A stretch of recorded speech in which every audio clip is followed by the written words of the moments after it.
Hey, it's me back with another video. So this video, topic number 3, is songs you didn't know had religious connotations to them. Most of these are popular songs that everybody's heard, uh, that you've heard on the radio. In the case of the Bird song, you probably heard it all your life, and never thought that it was a really religious song. I wanted to do this topic kind of flows with the next topic, which is Thanksgiving. Thanksgiving is a uniquely American holiday. It's a uniquely uh, American thing that you give thanks for. Initially, with the Pilgrims, it was crossing the ocean and landing on Plymouth and not dying after they got there. With this set of songs, it's looking at popular culture and finding popular songs with a religious context to them. It's unlike normal Christian music, I guess you would say, like the noted Christian artists like Amy Grant or Michael W. Smith, and those artists are amazing. They're fine. I love them. It's different when you see an artist who, from the public perception, has a certain point of view, and then but you get to know them or you listen to their music or you find inner things about them and you go, oh, wait a minute, they have a faith side to them that I didn't really know before. So we'll start with the Birds and Turn, Turn, Turn, which is a song that everybody's heard all their lives. To everything, turn, turn, there's a season, turn, turn, which is almost straight from the book of Ecclesiastes, where in which Solomon is contemplating the meaning of life. One of the interesting things about that song is that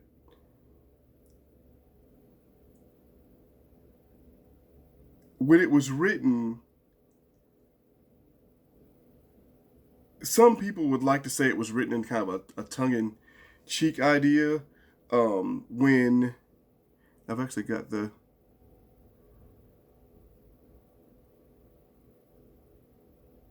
when they were, I think the song was written by Pete Hillman. That guy's last name is Hillman, but I know. Well, it was written by Hillman and Pete Seeger. The joke that Pete Seeger says is that he doesn't know if King Solomon's heirs ever got a dime off the song. Hillman wasn't religious when he wrote the song. He later converted to Christianity. But it's very interesting that, and I think a lot more songs, not just from Ecclesiastes, could probably be turned into songs. One of the songs I didn't include on here, which I could have, though there are a ton of remakes to it, is John the Revelator. I love that song. I love my favorite version of that song is Government Mule's version, which I did not include on this list.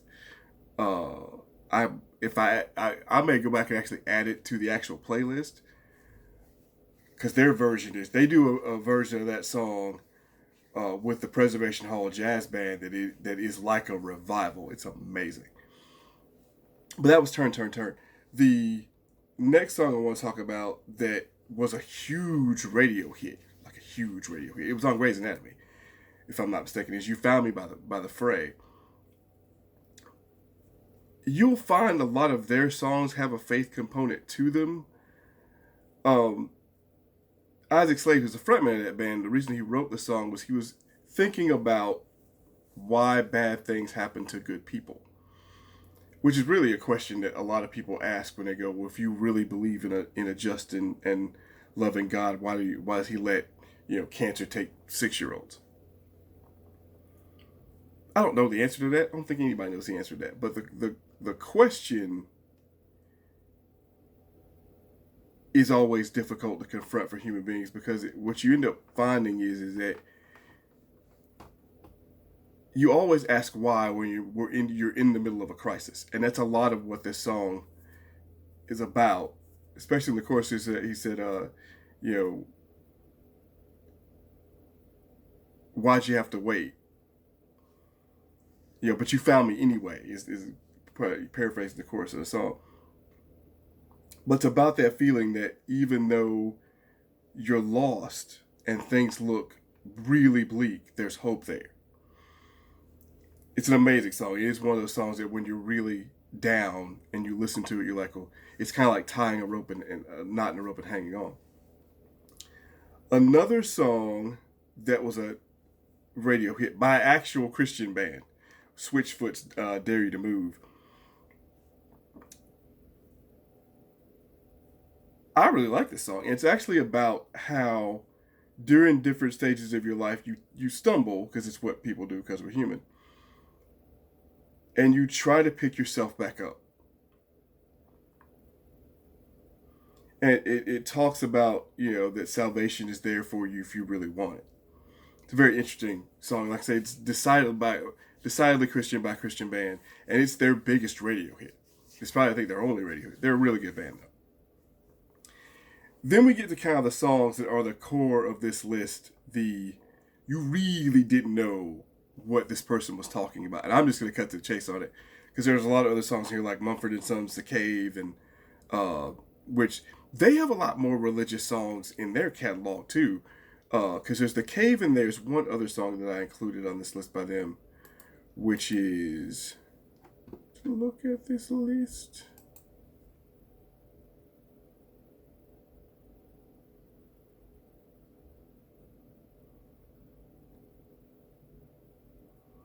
There's another song I didn't include on here. Oh, I did not include the other song. I had a bunch of Beatles music because look at this thing. So there's The Cave by Mumford and Sons. I could have included another Mumford and Sons song that I didn't because I wanted this, listening to it, I wanted a certain vibe to the songs. But I didn't know that Marcus Mumford's parents are the leaders of an evangelical vineyard church in England, which he's still a member of. I did not know this.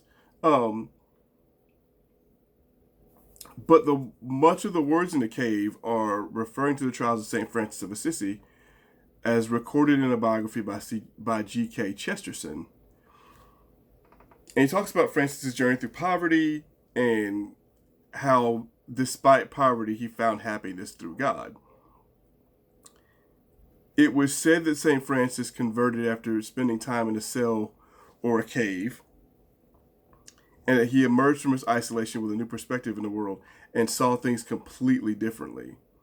Which is why in the song it says, so you come out of the cave walking on your hands and see the world hanging upside down.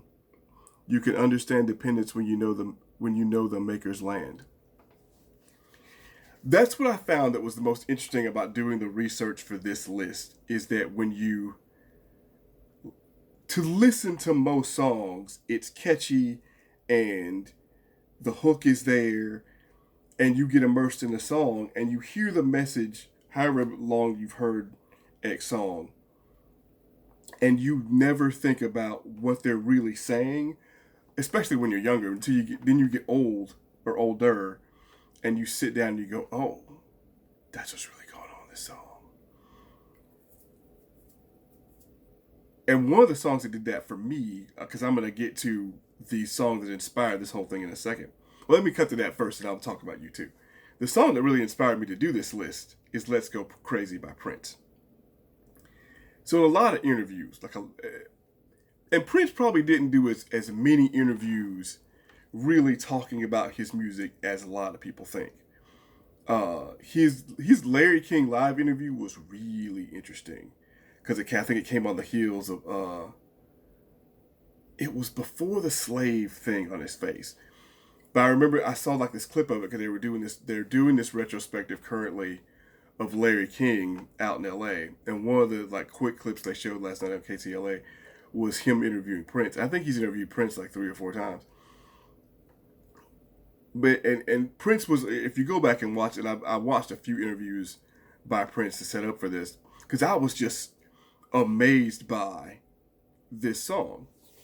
It was early on, I guess it was in 82 or 83 when he was doing an interview about this record. I think it comes up on his Arsenio Hall interview too, because people ask him about Let's Go Crazy. And let me back up for a second to talk about how Prince's whole package. So one of the interesting things I think about when you look back at 80s music and you look back at the personas of what I like to call the big four of pop music, which at that point was Michael Jackson, Prince, Madonna, and Bruce Springsteen. And their personas sold different things to the public. Michael Jackson was always an enigma. As far as you could never classify Michael Jackson, though he didn't get the All American thing, but he got the I was the super entertainer thing. Madonna's whole thing was I sell sex and controversy, which was kind of Prince's whole thing in a way, but different. So Madonna wasn't necessarily using sexuality to draw you in to get you to a message. Madonna was just using sexuality to sell records. Let's just be honest. You have to give both Prince and Madonna, and really Bruce Springsteen too, because Michael Jackson, I take that back. The four of them had one other unique thing in common, which is they all knew how to reinvent themselves throughout the decade. You could make the argument that Springsteen was always kind of this East Coast working class guy, which is a theme that runs through most of his records. I say the Tunnel of Love record is probably the last record that you could go back and say has echoes of Nebraska in it. That doing the working man thing was his thing.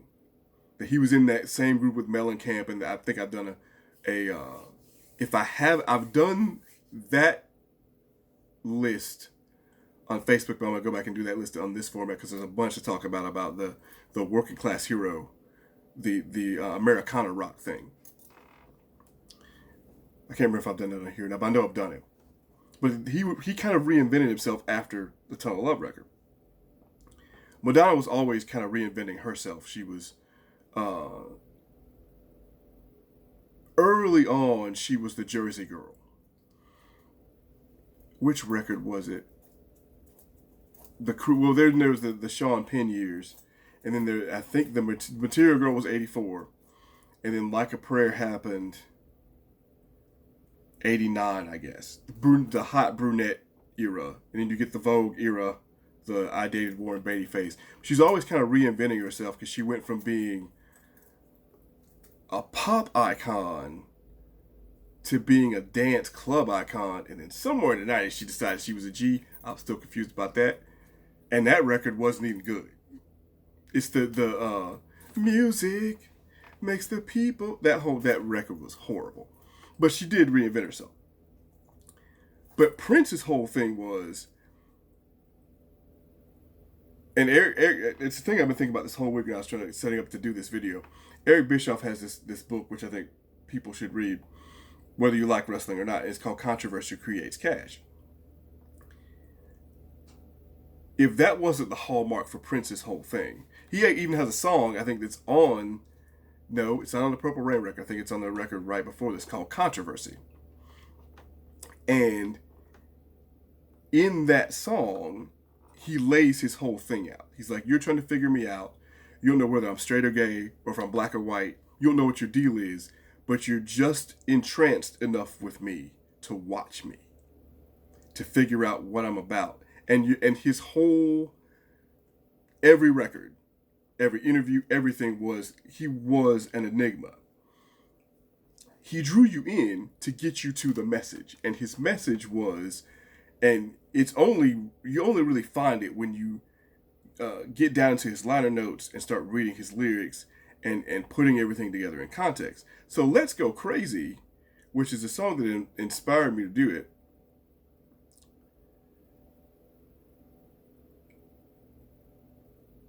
the song is a plea to make the most out of your life without succumbing to temptation.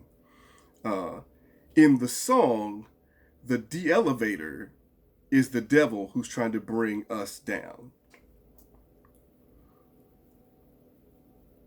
And he talks about for those on the path of righteousness, the reward is the afterworld. A world, quote, a world of never-ending happiness where you can always see the sun day or night. There are a lot more And he puts a song like this, or more than one song, on every record. You could put 7, which I didn't include on this list, in a religious context. Thieves in the Temple, which is close to saying that's my favorite Prince song. It's a tough one though, because I like Get Off. There's a bunch of Prince. That catalog is just whoa. But he has a religious song, or a song with a religious message in it that's not overtly religious. It's just about every record he does. Now he did do a concept album called The Rainbow Children, which is, and I have not sat down and heard it. It's a Jehovah's Witness concept record because he was a Jehovah's Witness.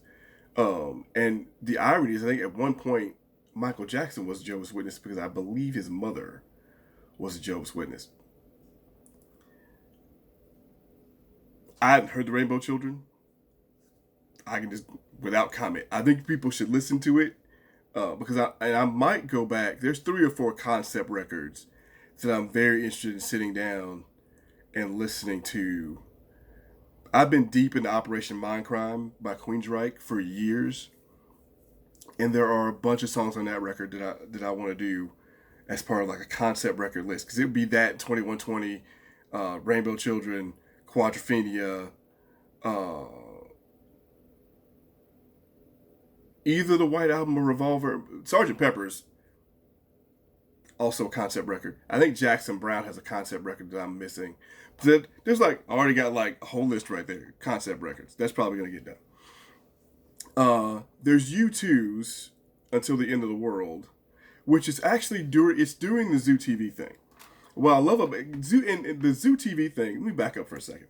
Because there's 2 U2 songs on this list, which is this one, and Still Haven't Found What I'm Looking For, which is another song that I've heard my entire early teen life.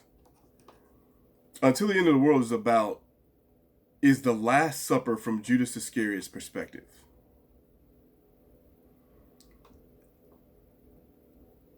If you don't think that's deep. The quote is, one of the quotes you pull out from the song is, we ate the food, we drank the wine, everybody having a good time except you. You were talking about the end of the world. I had never, until I did research on it, I had not thought that's what that song was about. That's heavy. Heavy. Very few people want to touch Judas Iscariot. There are a lot of interesting parallels is the wrong word, but there are a lot of interesting takes on Judas Iscariot in different parts of pop culture and video games, stuff like that. I had never thought about that being the Last Supper. The other thing, and the song, the lyrics describe a fictional dialogue between Jesus and Judas, journeying from the breaking of the bread to his suicide after being overwhelmed by guilt. Stunned. Did not know that's what that song was about. Like, that song, the research on that song blew me away more than the Prince situation.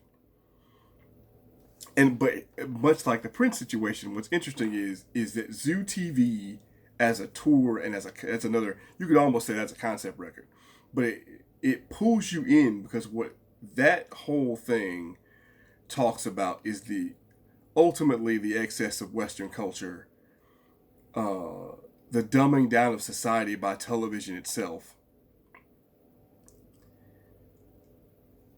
But hidden in that record, there's this song and there's another song that has a religious context, which I didn't include because I was blown away by this.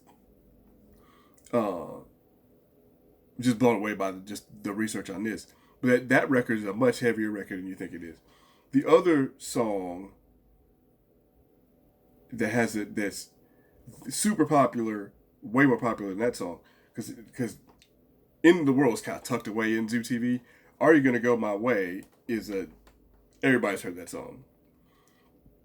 But what it talks about is the return of Christ and Christ asking you are you going to go my way? You know, it's an interpretation of the second coming, where he comes back and he's like, "What's up? You gonna go my way? You coming? Are you walking the narrow way, or are you walking through the wide gate?" You know, it's deep. But that song,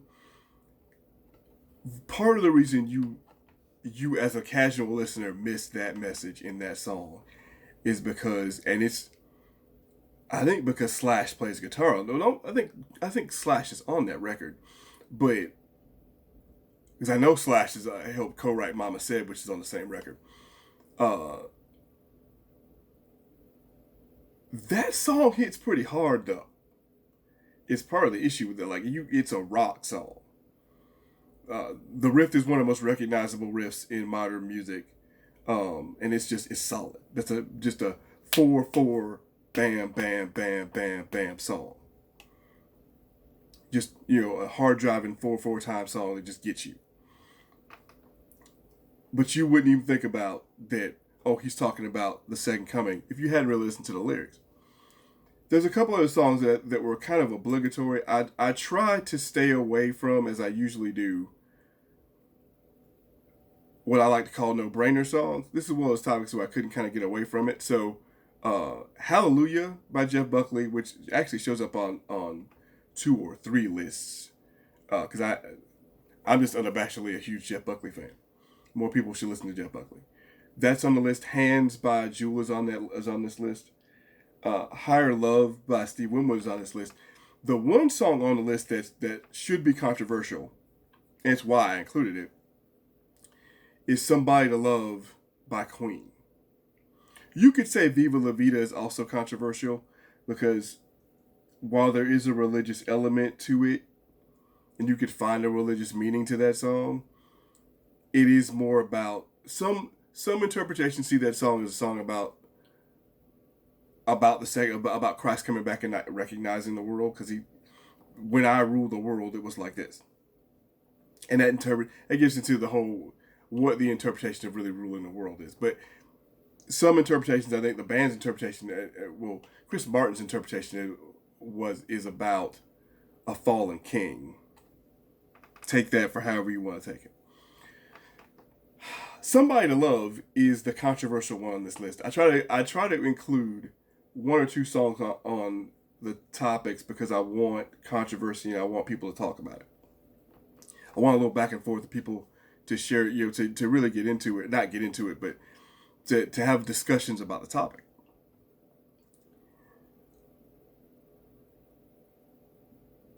I think much like Prince, I think people miss some of Freddie Mercury in the Freddie Mercury thing. What people forget about Freddie Mercury was that he was a foreigner in England who did not look like he did not look like he was Pakistani. But he was Pakistani.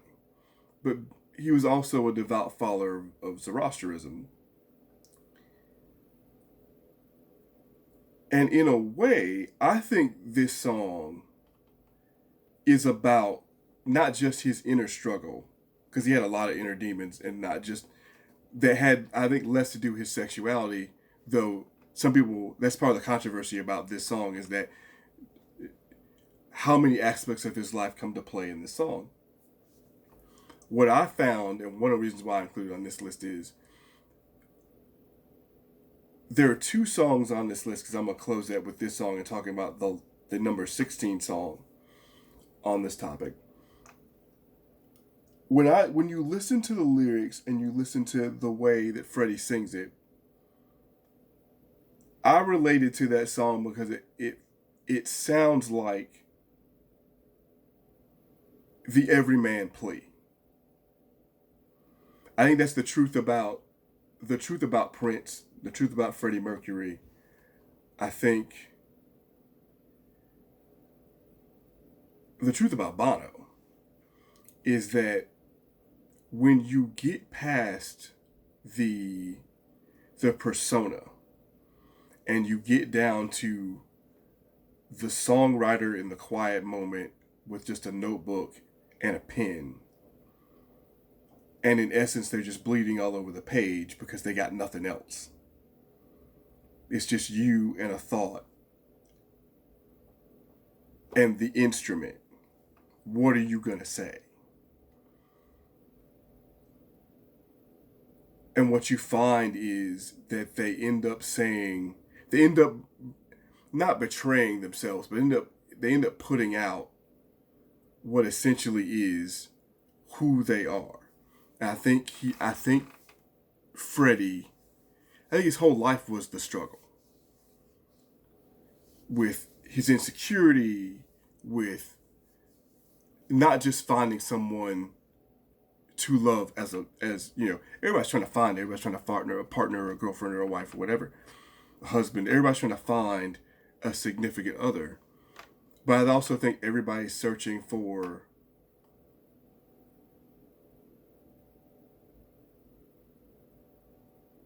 everybody wants to know that they're going to be okay after they die. Because that's the greatest fear. Everybody's afraid of, oh, I'm going to die. And some people deal with it in different ways. But I think when you listen to that song, you read the lyrics to that song, I think it is the everyman plea. I think it's just, Lord, I have a rough day. It's just rough. You got me. It's a deeper song than I think anybody thinks. I think it's one of the deeper songs on their catalog. The no-brainer song for this, which I'm gonna close this out, because this is a much longer commentary than the other one, is "One of Us" by Joan Osborne. There's a moment in the 90s where you could not go anywhere and not hear this song. What's so interesting about the album that's on Relish, there's this song, there's Saint Teresa, which I think is a track after that, and then there's The Man in the Long Black Coat, which is my favorite song on that record. Actually, that's a tough one. I can't even say that. I take that back, because there's Man in the Long Black Coat, which just, part of it is the fact that record came out for me. I was spending a lot of time in Florida, in Central Florida too at the time, and so there are a lot of nights that record fits, because it is the painted scene where it's you, whether you're on a beach or not, but it's just the moon and the palm trees and just the heat. It's just it's nights in Florida are just different. That's the thing that's unique about the South, is that a night in Savannah is completely different than a night in Florida. That's completely different than a night in New Orleans. Like the vibe of each place is different. So for me, Relish is kind of this completely Florida record. I can't say Man in the Long Black Coat's my favorite song on that record, because Spiderwebs is amazing, because there's a Stevie Wonder reference to it. That whole record hits though. I hate the fact that when she made her second record, and it's what record companies do, they'll find something unique and then they will just strip away everything that's unique. And so when she got to her second record, it had none of the vibe that the first record did. It was good, but that first record had a vibe about it. And this song, Tim Hardwick, who's a friend of mine, actually, I think it was Tim, that was posting about songs that are bad representations of good records. And his example was Layla, and I think that's on the Derek and the Dominoes record, but how Layla was a bad, was it Tim? It's either Tim or Patrick. That Layla was a bad representation of that record, and there are other songs on that record, or songs on a record that's a better representation of what that record's about. And I guess it's the case of you'll have a record that has a hit on it, and that's what draws you in to go in to get the record, which is what One of Us did. That's the song that gets you, oh, let me go buy this record. And you hear it, and you're like, whoa, there's all this other stuff on this record. And that's why, because I'm actually going to do that. I'm going to listen to a lot of music to do what I want to do, because I need to pick 10 records and go, here's the hit, but here's what this record actually sounds like. This is, and I'm going to say this, this is why people give Nickelback so much flack. Because here's the dirty little secret about Nickelback. People love to hate them. People love to hate them because they make catchy pop rock. But what's really interesting about that band is that their hits are completely not representative of those records. Those records, they do things on the records that in their catalog that you wouldn't even think it's the same band. You would not even think it's the same band. It's crazy, the stuff and I think they get a bad rap. But that's what One of Us does. One of Us is not even that record. Like you couldn't have put it on any other of her records because it's a great gateway drug into that record. But that record in places is so dark and so funky in spots. And One of Us is just this catchy, questioning, what if God was just like the guy on the bus sits next to me and I don't know him. He seems like a good dude. But what if he's actually like, it literally is for people that watch, well, almost, look, if you hadn't seen season 5 of Supernatural and you don't know the who the writer is in that by that story, if you ain't figured that out, because it actually comes up in the current season. If you don't know who that is, that ain't my problem. Go watch Supernatural.